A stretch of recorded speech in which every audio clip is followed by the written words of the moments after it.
வந்து கத்திரிக்காய் வந்து ஒரு 4 கத்திரிக்காய் வந்து அப்படி நறுக்கிட்டு தண்ணியில் போட்டு வச்சுருக்கேன். இந்த மாதிரி வச்சுக்கோங்க. தக்காளி வந்து ஒரு பழுத்த தக்காளியாக ஒரு 5 தக்காளி, வெங்காயம், வெள்ளைப்பூடு, பச்சை மிளகாய். இப்போ இதை குக்கரில் எடுத்து போட்டுக்கலாம்.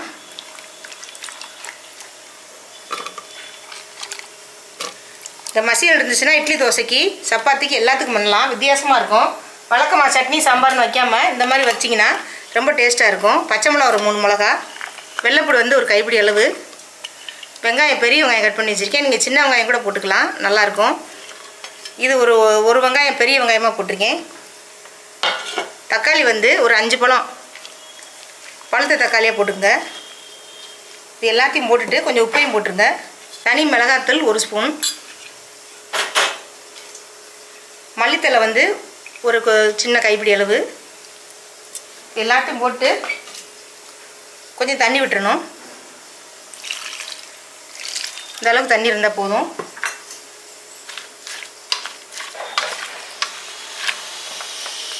இதுக்கு தேவையான புளி, கொஞ்சோண்டு பெருங்காயத்தூள், உருளைக்கிழங்கு வந்து ஒரு உருளைக்கிழங்கு இந்த மாதிரி பொடியாக கட் பண்ணி வச்சுருக்கேன்.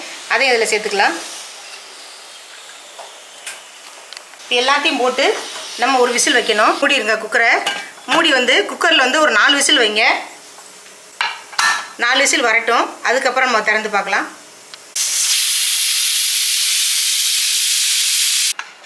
இப்போ குக்கரை திறந்து பார்க்கலாம். சவுண்டு போயிடுச்சு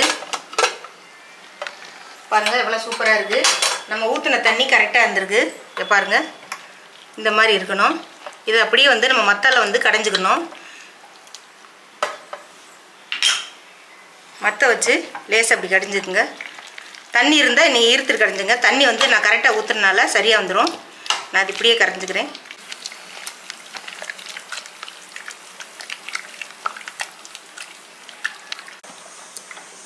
பாருங்கள், சூப்பராக வந்து நம்ம கத்திரிக்காய் மசிகள் வந்து நல்லா மசிச்சிட்டோம். பாருங்கள் எப்படி இருக்குன்னு.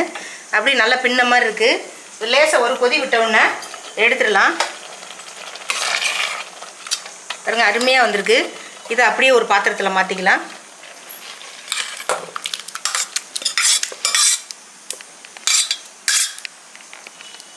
அப்படியே தாளிச்சிக்கலாம். 2 ஸ்பூன் எண்ணெய் விடுவோம் தாளிக்கிறதுக்கு.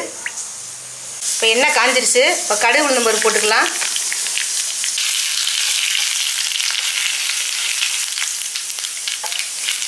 கடுகு சிவந்த உடனே பட்டை வத்தலும் கருவேப்பிலையும் போட்டுக்கலாம்.